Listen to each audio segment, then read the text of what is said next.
ఇప్పుడు మేలు కొల్పే పరిస్థితి అది మనం చేయాలి అంటున్నారు. ఆ మేలు కొల్పాల్సినటువంటి పరిస్థితి దాపురించింది. అవునండి, మన దేశంలో దేవుణ్ణే కౌసల్య సుప్రజారామ పూర్వా సంధ్యా ప్రవర్తతే అని దేవుణ్ణే మేల్కొల్పుతున్నాం మనం. ప్రపంచంలో ఎక్కడన్నా దేవుణ్ణి మేల్కొల్పే జాతి ఉందా?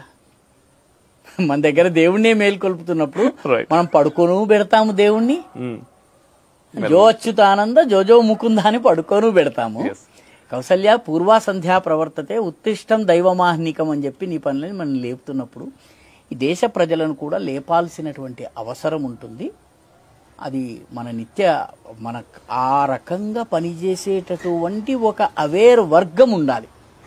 వీళ్ళు ఆ పనిని కొనసాగించాలి. వైతాళికులుగా పనిచేసేటటువంటి ఒక వర్గము, ఇదం నమమా, ఇది నాది కాదు, ఇదం రాష్ట్రాయ స్వాహ, ఇది జాతి యొక్క ఆస్తి, నా యొక్క ఊపిరి, నా సర్వస్వము జాతిది, దేశానిది అని అనుకుని పనిచేసే వర్గము.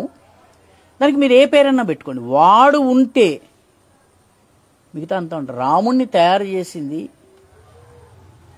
విశ్వామిత్రుడండి. విశ్వామిత్రుడి పనిచేసేవాడు కావాలి. రాముడు హాయిగా అయోధ్యలో తండ్రి దగ్గర ఉండి ఠుమక చలత రామచంద్ర బాజత పేంజని అని పాటలు పాడుకుంటూ ఉండేవాడు. అద్దంలో నాకు సూర్యుని చూపించమని. లేదు దశరథ నీ పిల్లోని నాకు ఇవ్వు అని తీసుకెళ్ళిన తర్వాత అడవిలో చూపిస్తాడు. పెద్ద పెద్ద గుట్టల్ని చూపిస్తాడు, ఎముకల గుట్టలు, పుర్రెలు ఎముకలు. గుట్ట చూపిస్తే విశ్వామిత్ర ఏమిటిది అని అడుగుతాడు. గురువు గారు ఏమిటిది అంటాడు. అంటే ఇవంతా కూడా ధర్మం కోసం పోరాడినటువంటి ఋషులు మునులు వీళ్ళ మీద రాక్షసులు అత్యాచారం చేసి చంపితే ఆ చనిపోయినటువంటి మహాత్ముల యొక్క గుట్టలు, కంకాళాల గుట్టలు ఇవి అంటాడు. ఆ క్షణంలో ఆ బాలరాముడు ప్రతిజ్ఞ చేస్తాడండి. ఏమని ప్రతిజ్ఞ చేస్తాడంటే తులసీదాస రామాయణంలో చెప్తారు, నిశచర హీన కరవు మహి భుజ ఉఠాయ ప్రణకీని. భుజములు ఎత్తి రాముడు ప్రతిజ్ఞ చేస్తాడు, ఈ ప్రపంచాన్ని రాక్షస విహీనంగా చేస్తానని. సో రాముడిలో నేను ఈ ప్రపంచాన్ని రాక్షస విహీనంగా చేస్తానన్న ప్రేరణ ఇవ్వగలిగిన విశ్వామిత్రుల్ని తయారు చేయాల్సిన అవసరం ఉంది. రాముడు ఆటోమేటిక్గా తయారవుతాడు. కాబట్టి ఈ సమాజం కోసం పనిచేసేటటువంటి ఒక శక్తి, దాన్ని సంఘటననండి, సంస్థానండి, పేరు పెట్టండి, పేరు పెట్టకపోండి, ఈ రకంగా విశ్వామిత్రుడికి ఏమొచ్చింది? రాముడు రాక్షసులను చంపితే రాముడికి పేరు వచ్చింది, పెళ్లి రాముడికి అయింది, విశ్వామిత్రుడికి ఏమైంది?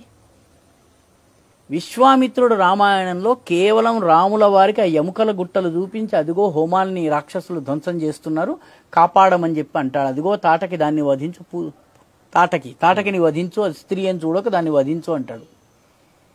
ఆ తర్వాత విశ్వామిత్రుడు ఎక్కడ పోయాడు?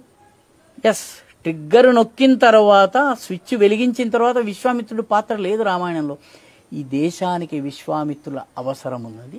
విశ్వామిత్రుల్ని తయారు చేసేటటువంటి వ్యవస్థని మనం బలోపేతం చేస్తే రాములు ఆటోమేటిక్గా పుట్టుకొస్తారండి.